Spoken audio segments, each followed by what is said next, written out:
అందరికీ నమస్తే. Print and electronic media మిత్రులందరికీ, అలాగే వేదిక మీద కూర్చున్న పెద్దమ్మ తల్లి ఆలయ కమిటీ వారందరికీ, అలాగే లాయర్ గారు మా వినోద్ గారు వారు కూడా ముందడుగు వేసి, పెద్దమ్మ తల్లి గుడి అనగానే ఇది మన అందరిది, నాది మీది అందరిది, ఒక్కరిది మాత్రం కాదు. ఇది మీ అందరికీ తెలుసు. దయచేసి ఇది అర్థం చేసుకోండి. ఈ గుడి గురించి ఎక్కడ ఇష్యూ రైజ్ చేద్దామన్నా కూడా దాన్ని సప్రెస్ చేయాలని చూస్తున్న గవర్నమెంట్కి ఇంకా అర్థం కావట్లేదేమో. కోర్టులో కూడా వేశాం మేము.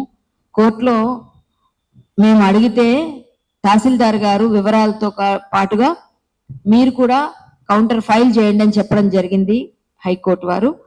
ఇప్పుడు దీని గురించి న్యాయ పోరాటంతో పాటు లీగల్ ఫైట్ చేస్తున్నాం కదా అని ఒకవేళ ఎప్పుడైనా దీపం పెట్టుకుందామనో బోనం ఎత్తుకుందామని వెళ్తే ఏం జరిగిందో మీ అందరికీ తెలుసు. అమ్మవారి గుడి కోసం ఇంత ఫైట్ చేయాల్సి వస్తుంది ఈ తెలంగాణలో. బంగారు తెలంగాణ అని ఒక ఆయన అన్నాడు. ఆయన టైంలో అలా అయిపోయింది అనుకుంటే ఈయన ఇంకేం చేస్తారో అనుకుంటే ఈయన మమ్మల్ని అందరినీ లోపల జైల్లో వేయించడం తప్ప ఈ గవర్నమెంట్ ఆలోచించడం లేదు. దయచేసి భక్తుల మనోభావాల్ని దెబ్బతీసే విధంగా ఇంతమంది ఇంత బాధపడుతూ అమ్మవారి కోసం ఈరోజు ఫైట్ చేస్తూ, మాకు కావాలి అమ్మవారు, మాకు అక్కడే వెలిసింది, అక్కడే అమ్మ పవర్ ఉంది అని వీళ్ళు ఎన్నో వందల సంవత్సరాలు మేము అక్కడ మొక్కుకున్నామంటే అప్పుడు ఇల్లు కూడా లేవు, అంత కొండలు గుట్టలు అని చెప్పినా కూడా అర్థం చేసుకోకుండా ఆ చుట్టుపక్కల ఉన్న అధికారులు ఎవరు సపోర్ట్ చేయకుండా అధికార గర్వంతో మదంతో చేస్తున్న ఇలాంటి వాళ్ళందరినీ కూడా హైకోర్టు వారు ఖచ్చితంగా శిక్షిస్తారని నమ్మకం మాకుంది. కోర్టు పరిధిలోకి తీసుకువెళ్లాల్సిన పరిస్థితి తీసుకొచ్చారు. ఒక్క రోజు అనుకుంటే వెంటనే అక్కడ గుడి కట్టుకోవడానికి పర్మిషన్ ఇవ్వచ్చు, లేకపోతే 1000 గజాలు ఎక్కడో దూరంగా ఇస్తాం తీసుకోండి అంటే అమ్మవారు అక్కడ వదిలేసి మేము ఎక్కడో పెట్టుకోవడం ఏంటండి అని వాళ్ళంతా ఆవేదన పడుతున్నాం. ఇంతమంది భక్తులు, కమిటీ వారు కానీ మాలాంటి హిందూ సంస్థలు కానీ మేమందరం కలిసి అమ్మవారి కోసం కొట్లాడుతున్నాం. ఇంత పోరాటం చేయాల్సిన అవసరం తీసుకొస్తున్న ఈ ప్రభుత్వాన్ని ఏమనాలి, ఏం చెప్పాలి? ఏ విధంగా బ్రతిమలాడాము, అన్ని విధాలా మేము రిప్రజెంటేషన్స్ ఇచ్చాము, చివరికి న్యాయస్థానం మెట్లు కూడా ఎక్కాము. ఇన్ని చేసినప్పటికి కూడా ఏ విధమైన అసలు మిన్నకుండి ఏం చేసుకుంటే చేసుకోనిలే, ఏమైనా పర్వాలేదు. చివరికి ఈ రోజు మేము ప్రెస్ మీట్ పెట్టుకుంటామన్నా కూడా కొంతమందికి కొన్ని రకాల సూచనలు కూడా వెళ్ళినాయని కూడా తెలిసింది. అంటే ఇలాంటివన్నీ ఎందుకు జరుగుతున్నాయి? ఇది బయటికి రాకూడదా?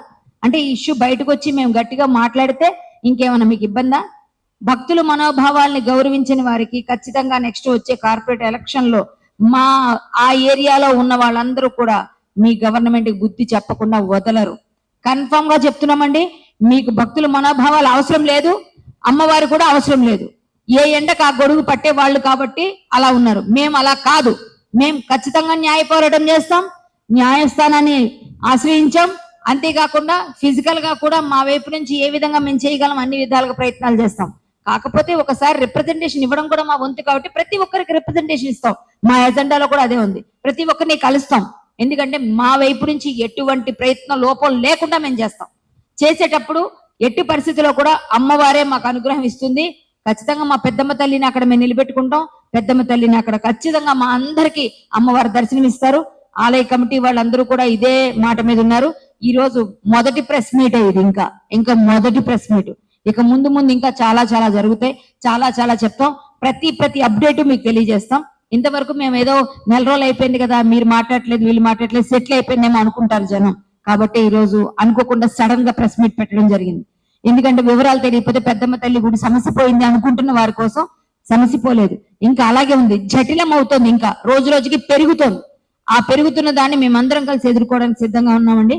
ఖచ్చితంగా అమ్మవారి కోసం ఎంత దూరం మేము వెళ్తాం. మాట ఆ రోజు అదే మాట, ఈ రోజు అదే మాట. మేము మాట తప్పం. దయచేసి దీన్ని ముందుకు తీసుకెళ్లాల్సిందిగా కోరుతూ, ప్రభుత్వం ఇప్పటికైనా కళ్ళు తెరవాల్సిందిగా అందరి తరపున అభ్యర్థిస్తూ, అదే విధంగా హెచ్చరిక కూడా చేస్తున్నాం. మీరు గాని మాకు వెంటనే స్పందించి గాని ఆ ప్రదేశం ఇవ్వకపోతే ఇంకా చాలా పోరాటాలు, చాలా ఉద్యమాలు మొదలవుతాయి. దానికి మీరే బాధ్యులుగా అవుతారని కూడా తెలియజేస్తున్నాం. జై హో పెద్దమ్మ తల్లి. ఒకసారి ఆలయ కమిటీ వారు కూడా మాట్లాడతారు, వినండి. జై పెద్దమ్మ తల్లి. మాకు మా పెద్దమ్మ తల్లి కావాలి. మేము ఆన్న నుంచి చేసుకుంటూ వస్తున్నాం. మా తాతల నుంచి, మా మామలు, మా పిల్లలు, మేము అందరం ఆనే చేస్తున్నాం. మేము ఆమెకు చేసిన దాకా మేము ఏ పని చెయ్యం. కాకపోతే ఇప్పుడు మా తల్లి తెచ్చి పెట్టాలి. మీకు దయచేసి దండం పెట్టి చెప్తున్నాం. మాకు ఏ చిన్న ఆపత వచ్చినా, ఏదైనా ఫంక్షన్లు ఏదైనా మేము అడిగి పోయిన దాకా చెయ్యము. మాకు మా అమ్మ కావాలి. మీకు దయచేసి దండం చేసి చెప్తున్నాం, మా తల్లి మాకు కావాలి. ఇంకా నాకు ఎక్కువ మాట్లాడాలంటే నాతో కాదు. మేము చదువులేని వాళ్ళం కాబట్టి ఇప్పుడు ఈసారి ఇట్లా చేస్తున్నారు మమ్మల్ని. అదే చదువున్న వాళ్ళు ఉంటే, మా పిల్లలు అందరు చదివిన వాళ్ళు ఉంటే తీసుకొస్తుండే ఎక్కడి నుంచో. కాకపోతే మిమ్మల్ని దయచేసి చెప్తున్నా, మా తల్లి మాకు కావాలి. ఇప్పటిది కాదు, వెంకటిది. అది వెంకటి తల్లి. మాకు తల్లి వచ్చిన దాకా మాకు పానం లేదు. ఇంట్లో ఉన్నామా అంటే ఉన్నాం, అంతే. మా తల్లి మాకు కావాలి తండ్రి. జై పెద్దమ్మ తల్లి. మనము మొఘళ్ళ కాలము, బ్రిటిష్ కాలము, తర్వాత కాలాలన్నీ చరిత్రలో చూశాము. మొఘళ్ళ కాలంలో, బ్రిటిష్ కాలంలో దేవాలయాలపై దాడి జరిగినది నిజము. కాగా ప్రస్తుతం డెమోక్రసీలో ఉంటూ, రాజ్యాంగబద్ధంగా ఉంటూ కూడా ఈరోజు చూస్తామనుకున్నది మేము లేదు. అధికారంగా ఒక ఎంఆర్ఓ కళ్ళ ముందు నిర్మించింది తెలుసు, ఆమెకు పూజలు జరుగుతున్నది తెలుసు, గుడి ఎప్పటి నుంచి ఉన్నది కూడా తెలుసు, దాని తర్వాత దినదిన అభివృద్ధి ఎలా జరిగిందో కూడా తెలుసు. వాళ్ళ ఆఫీస్ వాళ్ళందరూ ఉన్నారు, అన్నీ తెలిసి ఎప్పుడు కూడా గుడి కోసం మేము గుడి తీస్తామన్న మాటనే లేదు. ఎప్పుడైతే గౌరవనీయ పొన్నాల గారు, మేయర్ గారు వచ్చి చూసి కూడా గుడి జోలికి రాము, గుడి ఉన్నది, మేము ఓన్లీ ఫినిషింగ్ చేసుకుంటున్నాము, మీరు రావచ్చు అని చెప్పి కూడా మాకు మోసం చేసి గుడి పగలగొట్టడం జరిగింది. శ్రీరామదాసు తానీషా ప్రభు ఉన్న టైంలో రామాలయం భద్రాచలంలో కట్టిస్తే, ఆ తానీషా ప్రభు అన్యమతస్థుడైనా కూడా గుడి జోలికి రాలేడు, గుడిని డెమాలిషన్ చేయలేడు. ఓన్లీ రామదాసునే జైల్లో పెట్టాడు.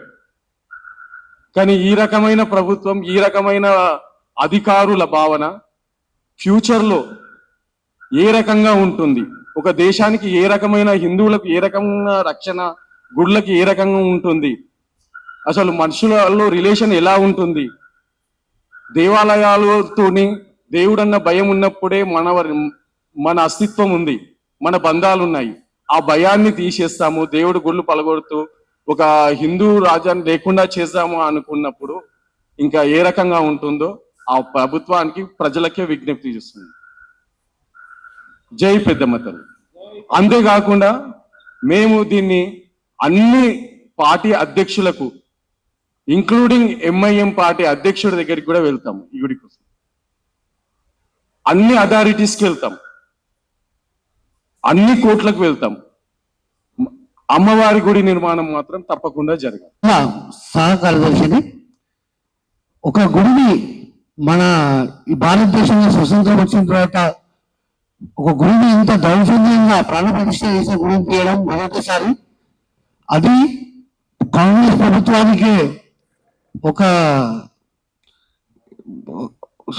కాంగ్రెస్ ప్రభుత్వం ఆయనలో జరిగింది.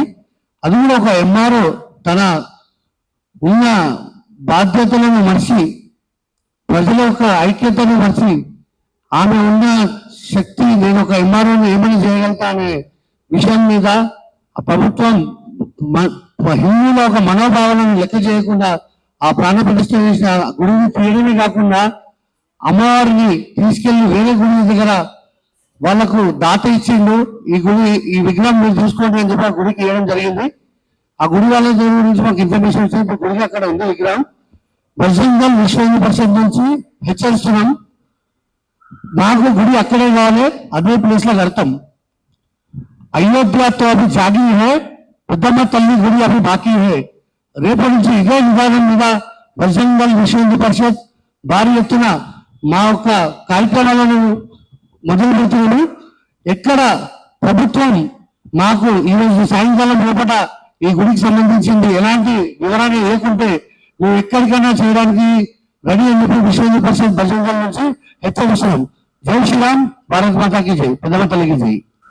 మాకు అప్పుడు పెద్దమ్మ గుడి పోనీకే దారి లేకున్నా గుట్టలు ఎక్కుకుంటా దిగుకుంటా అట్లా కింద పడుకుంటా లేసుకుంటా కూడా పోయినాం, చేసినాం మేము. ఇప్పుడు అమ్మనే దారి తెప్పించుకుంది, దారి వేపించుకున్నాక ఉగ్గుల కొట్టేసారు. 5 రోజులు మేము రోడ్డు మీద పెట్టి కూడా నాలు మోసినాం, సిమెంట్ ఉసుకి అన్ని మోసినాం. ఎవరు వచ్చి ఏం అనలేరు మా దగ్గరకు వచ్చి, ఎందుకు కడుతురు ఎందుకు చేస్తురు అని కూడా ఎవరు అడగలేరు. మేము కట్టి మంచిగా బోనాలు అవన్నీ వేసుకున్నాక దొంగతనంగా వచ్చి గులగొట్టరు. ఏం అవసరం ఉండే అట్లా గులగొట్టనికి? మాకు వచ్చి చెప్పేది ఉండే, చెప్తే మేము ఎక్కడైనా పోతుంటామో ఏమైనా చేస్తుంటామో ఏదన్నా అవుతుండే కదా. అమ్మ ఇట్లా చేసిర్రు, అది మంచిది కాదు, మా తల్లిని మాకు తెచ్చి పెట్టుర్రు అంతే. అంటే ఆమె ఉద్దేశం ఏంటంటే ఎప్పటి నుంచో ఉన్న గుడి బోనాలు అవుతున్నాయి ఎన్ని సంవత్సరాలుగా, ఈ సంవత్సరం అమ్మవారికి మరీ అచ్చాదన లేకుండా ఎందుకు అని వాళ్ళంతా ఇసుక అన్ని మట్టి సిమెంట్ అన్ని వేసి అమ్మవారికి చిన్నగా ఒక చిన్న గూడు ఏర్పాటు చేసుకున్న. ఎప్పటి నుంచి ఉన్న అమ్మవారు అలాగే ఉంది కదా, ఓపెన్ గా ఉంది కదా అని పెట్టుకుంటే దాన్ని వాళ్ళంతా కలిసి వచ్చి 5 రోజుల పాటు చూసినప్పుడు కూడా ఏం మాట్లాడని వాళ్ళు అమ్మవారిని ఒక ట్రాలీలో, నెల రోజుల నుంచి జరుగుతున్న కార్యక్రమం అవుతుంది, 5 రోజులుగా వాళ్ళు వచ్చి చూసుకున్నారంట కూడా. కానీ నెల రోజుల నుంచి ఈ కార్యక్రమం ఆపలేని వాళ్ళు ట్రాలీలో అమ్మవారిని అనాథలాగా అమ్మవారిని తీసుకొని వెళ్ళడం అనేది ఎంత అన్యాయం అండి. అమ్మవారు అంటే వాళ్ళకి భక్తి లేదా? అమ్మవారు మాకు గాని మీకు అమ్మవారు కాదా? అమ్మవారి మీద గౌరవం లేదా? దేవుళ్ళు అంటే మీకు కొంచెం కూడా అస్సలు బాధ్యత కూడా లేదా? కనీసం మీ రాజకీయానికైతే దేవుళ్ళని వాడుకుంటారా? లేకపోతేనేమో దేవుళ్ళకి ఏ విధమైన విలువ లేదా? అమ్మవారిని ఒక ట్రాలీలో తీసుకొని వెళ్ళి వేరే ధర తరలించారు. అమ్మవారంటే ఆ శక్తి మీకు తెలియదా? అమ్మవారితో పెట్టుకుంటే ఏమవుతుందో మీకు తెలియదా? అమ్మవారిని తీసుకెళ్లి ట్రాలీలో అనాథలాగా తీసుకెళ్లిపోతే అసలు ఏమన్నారో మీ గవర్నమెంట్ ని, మీకు ఎందుకు ఇంత బాధ్యత రాహిత్యం? ఇప్పుడు విశ్వ హిందూ పరిషత్ బజరంగ దళ తరపున తమ్ముళ్ళు అన్నలు అందరూ వస్తారు, మేమందరం కూర్చుంటాం, అందరూ ఏకమై హిందువులు అందరూ గట్టిగా ఉంటే అరెస్టులు చేస్తారు, లోపల వేస్తారు, కేసులు పెడతారు, ఏవన్లు చేస్తారు, లేకపోతే ఒక 30-40 మంది 200 మంది మీద కూడా కేసులు వేస్తారు. మీ గవర్నమెంట్ మీకు అధికారం కూడా ఉంది కదా అని. కానీ అమ్మవారిని అలా తీసుకెళ్లడం తప్పని తెలీదా? ఏం గ్రౌండ్స్ ఉన్నాయి, ఏం బేసెస్ ఉన్నాయని అడుగుతున్నారు కదా. ఎస్, మా అమ్మవారిని మీరు ఎత్తుకెళ్లడం తీసుకెళ్లడమే మా బేస్, మా గ్రౌండ్. ఎందుకంటే మా అమ్మవారు ఎందుకు మీరు తీసుకెళ్తారు? అన్ని సంవత్సరాల నుంచి ఉన్నదాన్ని కూడా మీరు విలువైనప్పుడు అమ్మవారిని తీసుకెళ్ళడం ఎంత తప్ప మీకు తెలిసి వచ్చేదాకా మేము ఫైట్ చేస్తాం. అమ్మవారిని అక్కడ నిలిపేదాకా ఫైట్ చేస్తాం. కోర్టుకి వెళ్తాం, ఎక్కడికైనా వెళ్తాం, ప్రతి నాయకుడిని కలుస్తాం. ఎందుకు కలవకూడదు? మీరు చేసే పనులకి మేము ఎందుకు ప్రశ్నించకూడదు? ఇది ప్రజాస్వామ్యంలో మాకు కూడా హక్కు ఉంది. ఆ హక్కుని మేము వాడుకుంటాం. ఎందుకు మీరు మమ్మల్ని కేసులు పెడతారు? ఎందుకు మమ్మల్ని లేనిపోని బైండ్ ఓవర్స్ పెడతామని బెదిరిస్తున్నారు? కడుపులో ఉన్న పిల్లాడి మీద కూడా ఫ్యామిలీ అని రాశారు ఎఫ్ఐఆర్ లో. ఫ్యామిలీ అంటే కడుపులో ఉన్న పిల్లాడు కూడా వాళ్ళని వచ్చి కొట్టాడు పోలీసు వాళ్ళని, లేకపోతే చిన్న పిల్లలు 2 సంవత్సరాల పిల్లల మీద కూడా కేసు ఉన్నట్టేనా? ఫ్యామిలీ అంటే ఫ్యామిలీ మొత్తం ఉన్న అంటే మీ ప్రభుత్వం ఏం చేస్తుంది? ఫ్యామిలీలో ఏమవుతుంది అంటే ఫ్యామిలీ అంటే ఫ్యామిలీలో ఉన్న చిన్న కడుపులో ఉన్న పిల్లాడి దగ్గర నుంచి 2 సంవత్సరాల పిల్లాడి దగ్గర నుంచి 60 ఏళ్ల ముసలాడి దాకా ఫ్యామిలీ అంటారు. ఆ ఫ్యామిలీలు అందరికీ వేసేసినట్టేనా కేసు? ఏం ఎఫ్ఐఆర్లు ఇవి? ఏం దొంగ ఎఫ్ఐఆర్లు? ఏం పరిస్థితి? నేను వెళ్ళి గట్టిగా మాట్లాడితే నిన్న A1 చేస్తారు, అతను A2 చేస్తారు, ఇంకొకరిని A3 చేస్తారు. అంటే మీ ఇష్టమే. మీకు నచ్చిన వాళ్ళు నచ్చకపోతే వాళ్ళు గట్టిగా మాట్లాడితే వాళ్ళ మీద ఒక స్టాంప్ వేస్తారు. ఎఫ్ఐఆర్ వేస్తే భయపడతారా? మీరు జైల్లో వేసినా భయపడరు ఎవరు. మా అమ్మవారి కోసం ఎంతవరకైనా వెళ్తాం, అవసరం మీరు ఏమైనా చేసుకోండి, మా పోరాటం అయితే ఆగదు. అమ్మవారి కోసం సావనన్నా చేస్తాం కానీ మేమైతే ఆగము. చూసారా, ఇంతకన్నా స్టేట్మెంట్ లేదు. అమ్మవారి కోసం చావడానికైనా సిద్ధమని ఏ రోజు చెప్పాం? వదిలేం మేము. మా అమ్మవారు కావాలి, తెచ్చి పెట్టాలి. గుడెట్లా గుల్లగొట్టి అట్లా కట్టి పెట్టాలి, మా అమ్మవారిని తెచ్చి పెట్టాలి. మేము సావడానికైనా సిద్ధం ఉన్నాం. నవరాత్రులు మేము అక్కడ చేసుకోవాలి. నవరాత్రులు అమ్మవారిని నిలబెట్టాలి. ఈ పోలీసులు కేసులు పెడితే కుదరవు.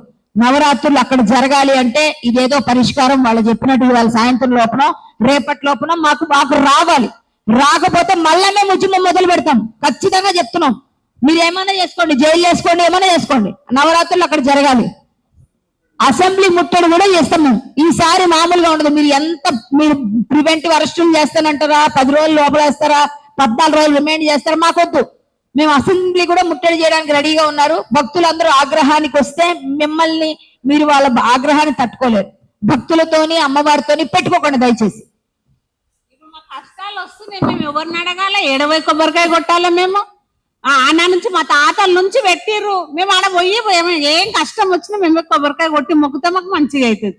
ఇప్పుడు ఏం లేదు ఆధారవాడ పోయి కొట్టడానికి లేదు, కనీసం ఆ జాగా ప్లేస్ లో కొడదామంటే కూడా ఓనిస్తలేరు, లోపల ఓనిస్తలేరు. మరి ఏం పాపం చేసినాం? మళ్ళా తల్లి పాపం చేసిందా మేము చేసినామా? మా తల్లిని తెచ్చి పెట్టేసేయాలి ఆడ, ఎట్లా తీసుకోవేరు అట్లా తీసుకొచ్చి పెట్టాలి.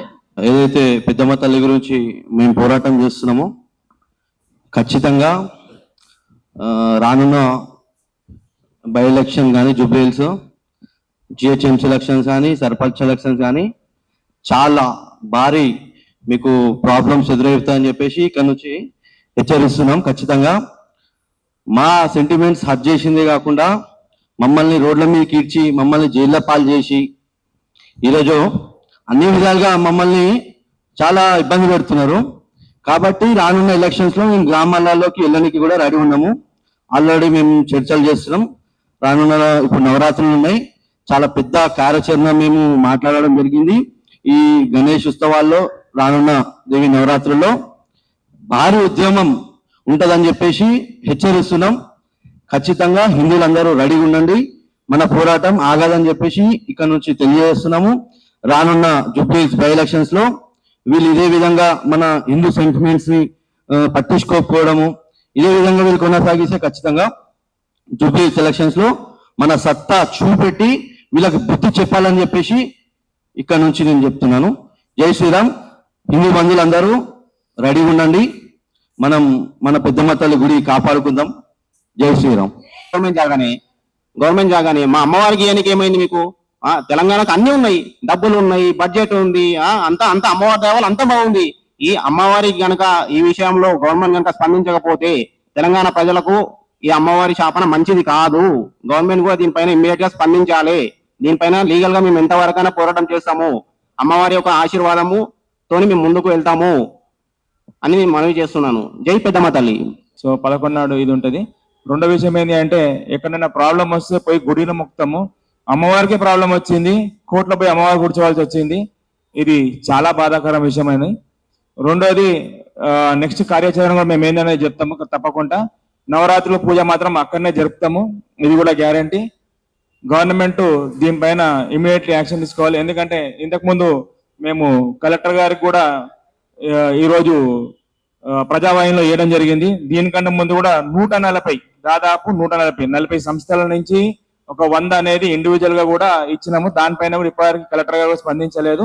మధ్యలో ఒకసారి కలిస్తే మాత్రం వారు ఏమన్నారు అంటే టెంపుల్ ఆ స్థలాన్ని ఇస్తానికి రెడీ ఉన్నాము, బట్ అక్కడ ఎవరికి ఇవ్వాలనేది మాకు అర్థం కాలేదు అని చెప్పారు. సో చెప్పాము టెంపుల్ కమిటీ ఉంది, ఆ కమిటీ రిజిస్టర్డ్ అయి ఉంది, దానికి ఎప్పటి నుంచో పూజలు చేస్తూ ఉన్నాము అని చెప్పి కూడా ఈ రోజు ఇవ్వడం జరిగింది. సో వారు మళ్ళీ 2 రోజుల తర్వాత వచ్చి కలువమని చెప్పారు. చూస్తాము, 2 రోజుల దాకా చూసి ఆ తర్వాత కార్యాచరణ చెప్తామండి. సో మీడియా మిత్రులకు అలాగే వచ్చిన పెద్దలకు అందరికి కూడా ధన్యవాదాలండి. జై శ్రీరామ్. జై పెద్దమ్మ తల్లి. కూలగొట్టిన పెద్దమ్మ తల్లి గుడిని అక్కడే పునర్నిర్మించాలి. మా గుడి మాకు కావాలి, మా గుడి మాకు కావాలి. ఎంఆర్ఓని వెంటనే ఎంఆర్ఓని వెంటనే మా గుడి భక్తుల తల్లి బాకీ హై, పెద్దమ్మ తల్లి అభి బాకీ హై. జై జై పెద్దమ్మ తల్లి. జై శ్రీరామ్. పెద్దమ్మ గుడిపై దాడులా సిగ్గు సిగ్గు సిగ్గు సిగ్గు సిగ్గు సిగ్గు సిగ్గు సిగ్గు పెద్దమ్మ తల్లిపై దాడులా సిగ్గు. ప్రభుత్వం వెంటనే దీనిపై స్పందించాలి. తెలంగాణ ప్రభుత్వం దీనిపై వెంటనే స్పందించాలి.